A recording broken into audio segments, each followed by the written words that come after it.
There.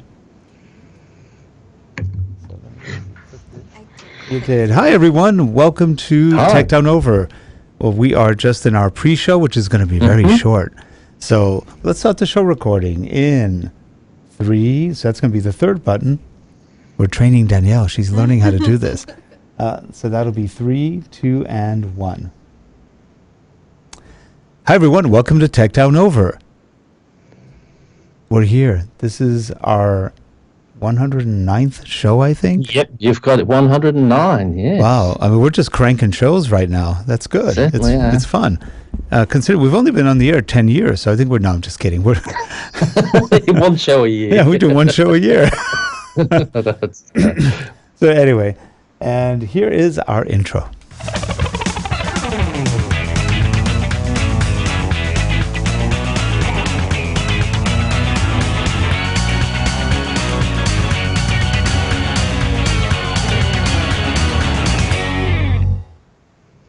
And we are back. I'm Rick Zanotti, and my co-host and good friend, Jeff Blanchard, is right next to me, 7,000 miles away. How you doing, Jeff? Yes. Good, thank you, Rick. Pining, of course. Pining. This must be a GH5 pine. Of course. It's one of those things, I'm not going to be able to sleep until I've committed myself to buying one, and then I won't be able to sleep because I've spent all that money. Nah, you'll get used to it. I don't usually have that problem. I was listening to somebody else, and they were saying exactly the same thing. Said you could easily go out and rent them or get over it, but there's nothing like having that piece of equipment to say you own it. I know. We've never really rented much gear, if at all, and. You're right. I want to buy it. I want to have it and say it's ours, and then you get to know it, and you don't have to rush it in a week or two. And in the long run, if you really want it and you use it a lot, it's cheaper to buy it. Well, and you know what I think? When everybody says, well, try and rent it. And most rental houses you can't just rent it for a week, or it's usually in 3 months. And by the time you've rented it, it's cost you $1,000. And then if you like it, it's cost you another $1,000 on the top of the camera. And I think usually you pretty well know whether you want it or not, but that's what I've been definitely pining for. And I just see today I've been watching just before the show, Sammy's in LA. Yeah. And it's always good to see a video of a shop you've been in yourself. They're doing somebody streamed an hour-long talk that they were doing on the GH5 in there as well. Interesting. So, they never used to do that. They're finally doing it. Well, I don't know if it's a customer streaming it out of the audience. Mm-hmm. Interesting. But they should do. They should really do it themselves. They should do a live stream and capitalize on it. Because I've offered to do some for them, but they haven't gotten back. But I would love to. I mean, it'd be just a great thing to have, because they're the sort of store that you can get really into, and you won't leave there without committing yourself to something on there, would you? I know. I've gone there to buy like $1,000 worth of stuff, and we leave with like 8. And I'm going, only fettered by the amount on that credit card that day. So it's like, that's not good. But the more I look at the GH5, the more I can justify it, and I think it's going to be well worth the money to spend on it, because as I said, I've just recently sold off my HXC 1000 video camera, which I still loved. It had all the features for it, but I still wanted something with those features, but a little bit smaller and easier to carry, where the Panasonic, to me, does offer that. And if I get the Leica 12 to 60 millimeter lens, that's already sort of optimized for the GH5, so you get dual stabilization. I think is that what they call it? Yes. So you get the 5-axis body stabilization and then the lens stabilization, and it says it does it really well. And I didn't realize how that stabilization worked, because I was thinking if it moves around a bit, wouldn't you get a bit of crop? But they was just saying with the Micro Four Thirds, have designed it so the light coming in always overshoots the sensor. So it's always more than the sensor. So when the sensor moves around, it's still getting the light from the lens, which I thought seems to be good technology. But did you happen to see, I know with your sort of aversion to Twitter lately, but I'll send you a link. The Camera Store did a video on the GH5. Yep. Did you see that? Was that the Goodfellas one? That's right. Yes, that was great. And did you notice the stabilization on it? They were handheld throughout that whole thing. And that's what I'm it glad was you said that, incredible. because I lost my point then. That's what I was mentioning it for. But that's exactly what I was, because they did that handheld and walking around. It did that Levi did a fantastic job just walking around with it. And let's face it, you still got to be careful and not just jump up and down. But what I had with a lot of cameras, no matter how steady you try, I still get that breathing, just that little bit, and that really annoys me. But no, they did a great job on that one. In fact, when I was watching it, I was surprised at how smooth it was and how good the colors looked. And you heard the professional editors when they were talking. They were mentioning that they couldn't believe how well the low light came out and the colors. They all talked about the colors and the low light, and it really looked good. That was a lot of fun. And in fact, the acting wasn't bad either. They did a great job, didn't they? You would have thought they might get some job offers out of this.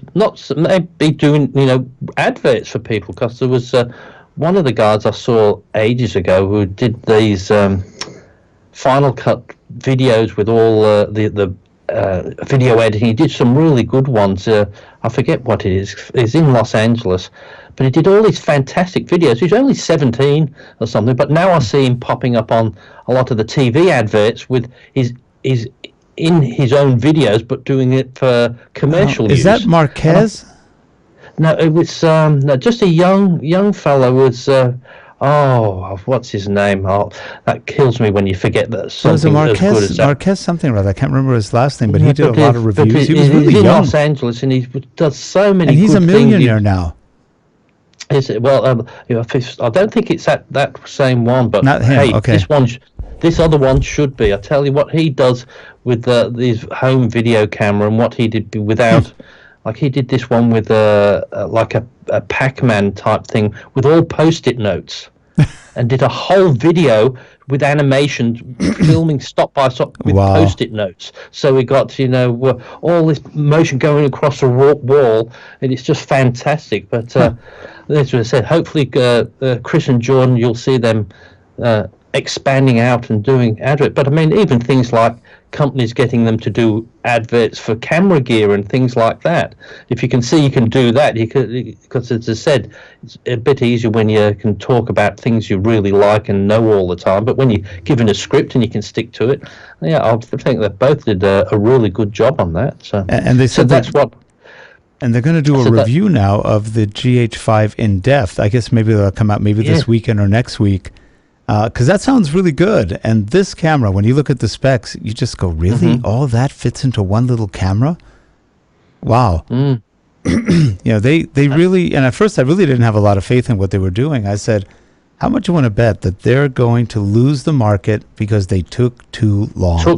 But they've done the right thing, because there's so many people going to get this camera, and so they probably did the right thing. Because, like you said, they could have probably brought it out much earlier. Yeah. But what would happen if things weren't quite right? They would lose it totally. Right. Either that or what they did is they waited for everybody and said, okay, copy Fuji. Okay, copy. Oh, Canon, get that Canon feature. Oh, wait. There's a Sony feature. Let's get Sony's feature. And and then they went. They talk like that. I think we have enough features right now. Life is good. And they came out with, when it comes out, it's going to be pretty exciting, I think.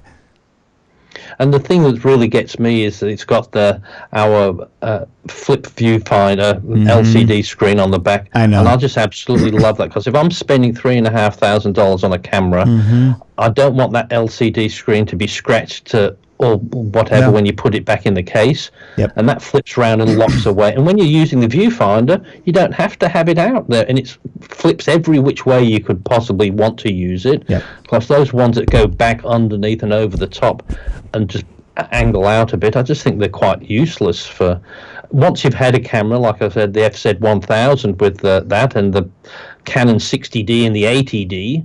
once you've had ones like that, can't understand why they don't order No, them. and in today's day and age, not having a touch screen like a lot of these don't, it's just kind of mind-boggling.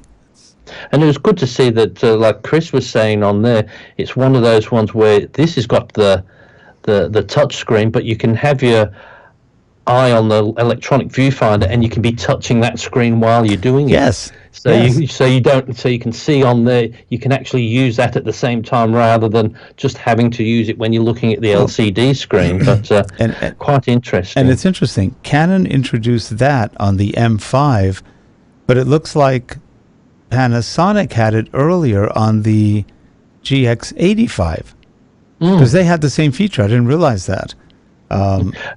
Because a lot of the things on the GH5 have been brought out on the 85, haven't they? Hasn't it? So a lot of the things on that. They said the 85 is good. It doesn't have all the video features, no, and it doesn't have a headphone plug. So it's kind of like the FZ1000. You've got the video mic input, but you don't have the headphones, so it makes it a little bit hard to monitor your audio. But other than that, it's got all the same kind of features, and it's a 20 megapixel sensor as well, and I'm pretty impressed. Now, I'll tell you, I've been very impressed with that Canon M5, the mirrorless M5. It takes nice pictures. It really does. The quality is as good as a 7D Mark II or even the 80D. They look good. They're very good for pictures. And the video isn't bad. It's actually fairly stabilized, though I'd say, and when you attach some of the Canon bigger lenses, it's nice. You get really fast exposure or focus, and you even get the exposure control, ISO, everything works well. So I've been kind of happy with it, even though I still shoot probably my Panasonic more than anything. But I'll tell you, the Fuji X-T2 still is a great camera. It still looks good. Even though a lot of people love it for 4K, I think video, it's weak. And it shoots beautiful color. It focuses beautifully. But where they kind of blow it is it lacks more functionality for video, more abilities to just take it to the next level. Audio ability is poor. You get no settings, really. And so for video, I like it, but I don't like it as much as the Panasonic, which feels better. It does not have a flip screen. It has an up and down screen, but who cares? And it doesn't have a touch screen, which I still think is mind-boggling. But I'll tell you one thing it does have. They have those beautiful film simulations, which look very good right out of the box. They look better than Canon video many times, or Canon color. So, but it's funny. I like the Fuji, and the lenses are good. But I get more excited about the Panasonic GH4 and 5. Well, I'm glad because when you're always on about the GH4, and I've said I wanted, you've always said wait for the GH5. It's coming out in about 10 years. Ago. Yeah. But I thought I'm going to, but with the Panasonic, like I said, with that flip out screen, they seem to do it on nearly all their models that they can have that flip out. Don't like the FZ1000 had it, the new FZ2500. The GX7 had it, the G7 had it. They've had it on even the low end cameras. Everything has it. It's only the ones that are too small that don't have a flip out that they don't use, but which is a smart thing to do. And they also, one of the things I didn't realize that I was hearing on that as well, that they've also gone to town a bit on the audio on the camera, that the microphone's placed so it's reported that it's made so it won't get any of the lens noise or the noise from the camera. Because my biggest fault with the FZ1000 was the big noise that it used to get from the camera, but this is one of the things it says it won't. And I don't use the sound from the camera don't need it to be that good, but I want it to be just a normal sound, because I like to have some of that in the background, that you can have a bit of the noise, even when you put over some voices or whatever, you like to have a bit of background noise and that. Now, they said the FZ2500 now is quieter. It doesn't have that big, they even said it's not noisy on the lens anymore, so that's good. And it has a headphone and a video jack, so that's also good. So they're making headway on all of those things. So this, I don't know, Panasonic comes out with a lot of smaller cameras all the time, but they've been waiting on their flagships for a while. I think the GH4 is about a year late. And that's why I was Fine. wondering, maybe they're not going to do a GH5. That would be crazy. Oh, okay, yeah. And yet they come up with something that everybody's just going, I need one. Not I Yeah, want well, one. not want one, I need one. But as I said, I'm almost positive. I think I'll put it in my order in this week, and then I think they're due about the early April, I think, or End of March, early April. Yep. Yes. Because I thought I know we'll enjoy it, and even then, if it's the sort of thing, because the size of it and that, it makes it just easy to carry around. And like you said, I know it's a little bit heavier than the other one, but they're still down half the weight of a normal camera, aren't they? So Yep. So that's when you said with the what's it, the M5 in the Canon. We talked the other week, but that M6. So what did they bring that one out? What's the difference? Because it's got a lot of the same things on it, hasn't but it? it's That a lesser M6. camera. It's actually a lesser camera. They don't have the viewfinder anymore. You have to get a $250 accessory for it. It doesn't have, well, it lacks some of the features, but it has the screen going up now the correct way. So they're introducing a lot of confusion in the line, because that's really the major difference. The screen goes up rather than down, which was stupid, and the viewfinder is not there, which is nice to have. So now they're charging you for the viewfinder. I think you don't get your flash anymore either. So you just kind of go, okay, that was brilliant. So And most of the people and what's the price on this? It wouldn't be that much difference. it was would about it? 1,000, I thought. what's it- 800, what's the other- 899, something like that. So it's And about what's the other one? 1,200, 1,299. So it's about Yeah, but- 1,200. So it is about 300 cheaper. Yeah, but let's face it. To me, if somebody's buying camera gear that's going to spend 1,000, will spend 1,300, won't they, to get all those features? And Right. of course, all the little extras is going to get them to about It's gonna that be anyway. more. But It's gonna I be could more.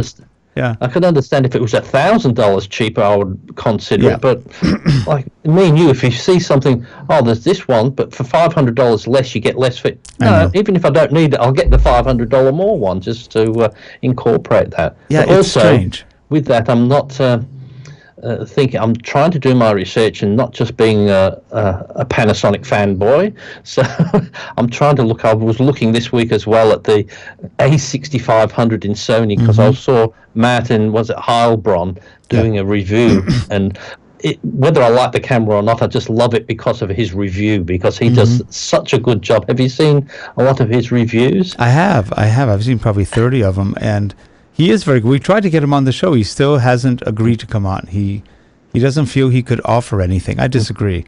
He But does such a thorough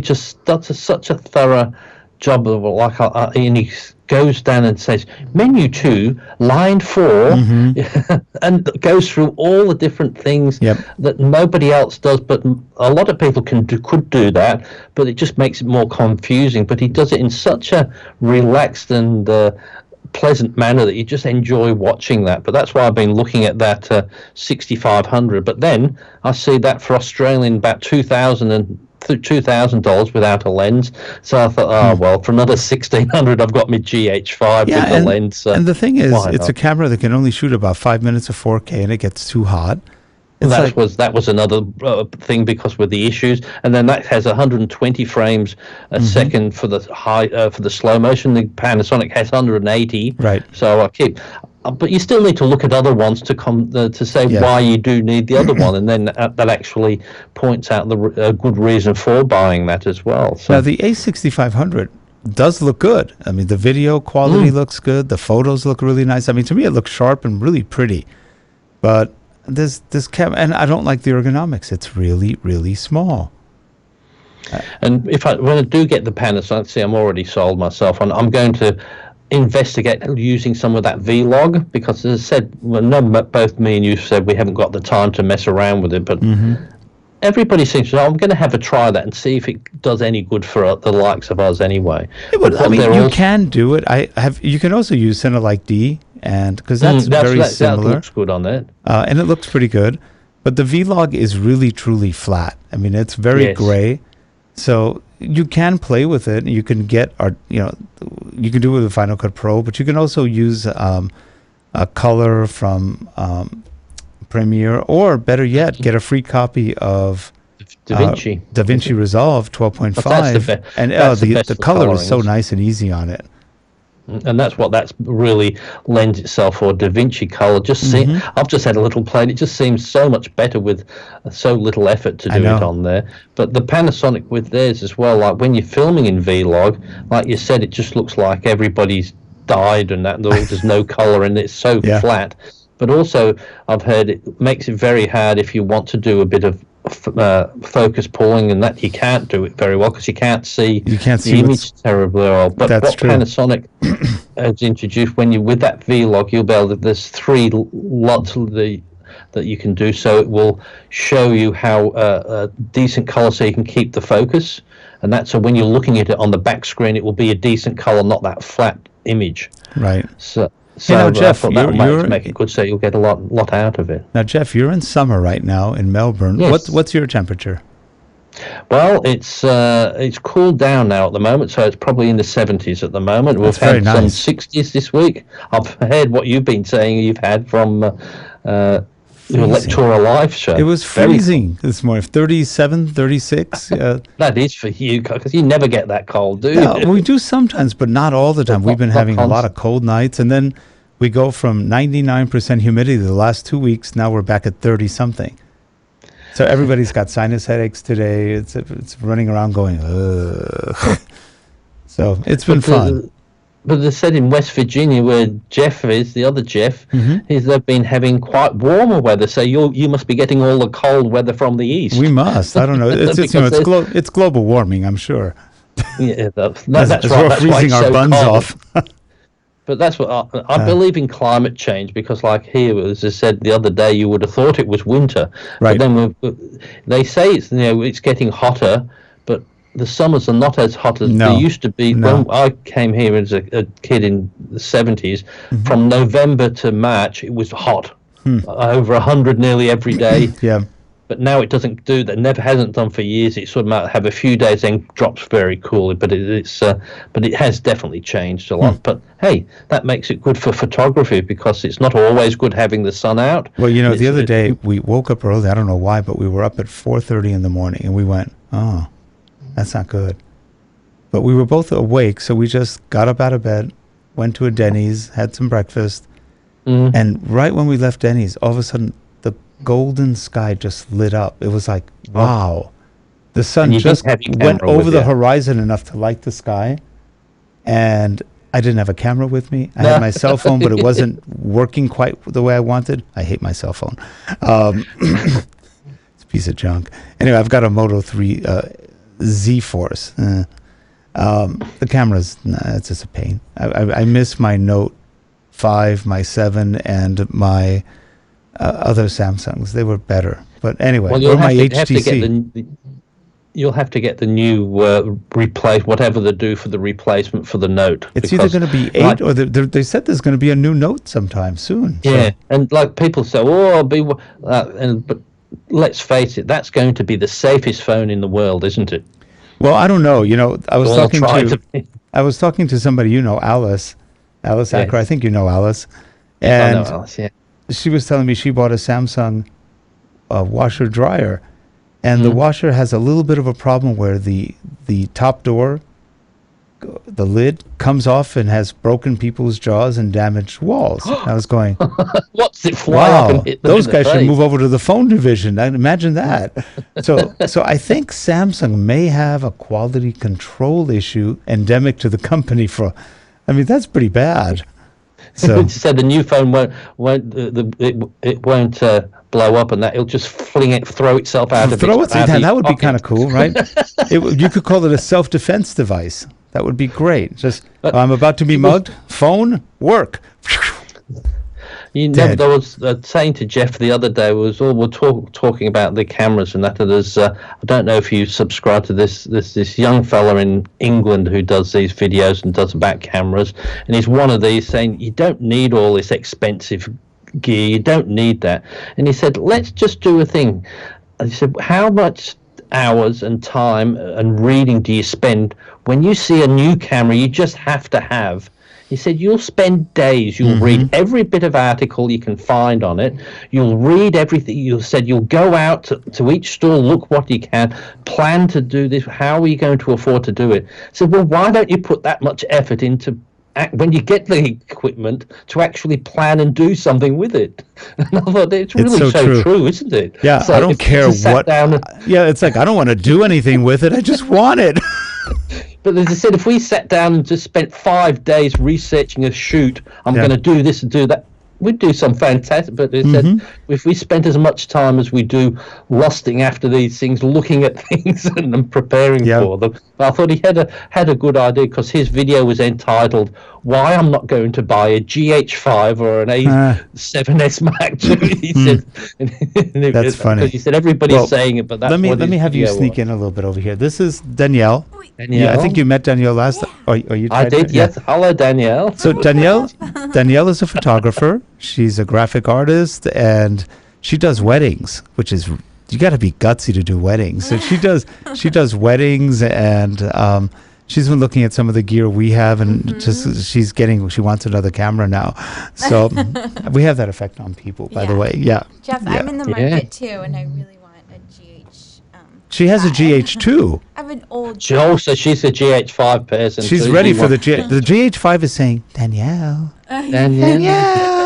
buy me. But the thing is, no matter what you think about cameras, that is a good all round. It's not just going to be stuck for it'll be around for quite a while. You could do and the thing is with wedding photographers, it's got the 2 slots where you've got the 2 cards, so you can have your backup. That's the main thing, regardless of all the other features. You've got to have 2 slots when your job depends on it. Well, it's not your job; it's your life. If you don't get them and somebody else, you've messed up their wedding. They're not very happy with you. No, now Jeff, I don't understand how so many wedding photographers use Sony, which only has 1 whole slot on the professional cameras, and I guess they have maybe an Atomos Ninja or Shogun or something that they can also send out as a backup in 4K, because otherwise they're dead to me. And carrying a Ninja while you're shooting is a little heavy.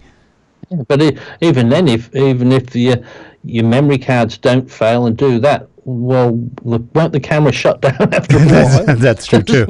You're only going to get half hour. After half hour, you're done. Sorry, got to get a new card in or let it cool off. But maybe the ones who are doing that have half a dozen cameras already, and by the time the last one cools down, they go back to the first one again. So and I don't know too many people who shoot weddings. I mean, really all the time in Sony either. Most of them tend to be, all the ones I've ever met so far, Nikon, Canon, some Panasonics. They want cameras that have either a dual thing or they can export really good. But Canon and Nikon seem to be the biggest ones I ever see. And I've been talking to some people, they're starting to shoot with Fuji X-T2s. And here's another feature for the Panasonic. Another feature I didn't realize with the Panasonic.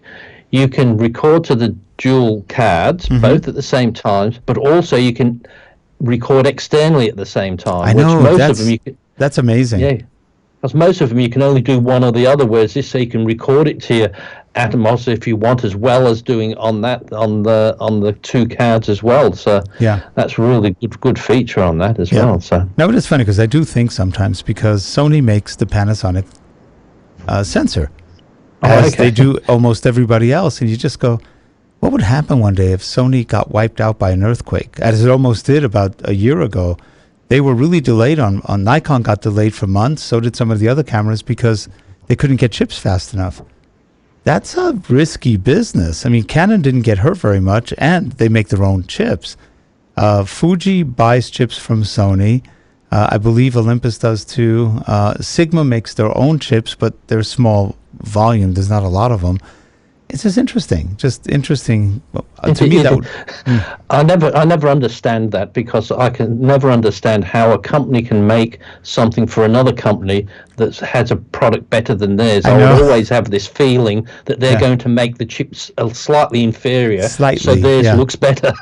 Yeah, you almost wonder sometimes. Well, I don't know if they're selling the stacked chips, which is a chip on top of a chip. And that gives them, that's, for example, the RX-10 uses those, and I think some of the other Sonys use them. that's not a bad idea, but I don't know if they've sold that to anybody else. I don't think so. Now, while you're on chip, we've got nothing. This has got nothing to do with chips, so it's not a point for that. Did you hear that Sigma's released a few new lenses this week? Or I didn't. 24 to 70. Yeah, that one's gotten a lot of press, and I wonder how it is, because I love Sigma lenses, but I think they're a little noisy. So depending on which camera they're focusing with, so I'm curious how this would work on, let's say, a GH5 or a GH4. Which sometimes I have some of the lenses on the Canon are just so tuck, tuck, tuck, tuck, tuck, tuck, tuck, tuck, tuck. It's awful, and it's picked up by the camera unless you have an external mic. And I wonder, because Sigma's known for really nice. To me, they have very nice lenses, but they're a little noisy in terms of not image, but noisy in terms of motor. But they seem to say that the 2470 is their main one that's going to compete with the Panasonic and the Nikon. Interesting. Because theirs isn't image stabilized, I don't think, the Nikon and the Canon, but this one is. Oh, finally, because they don't do a lot of image stabilized in Sigma, so that's good.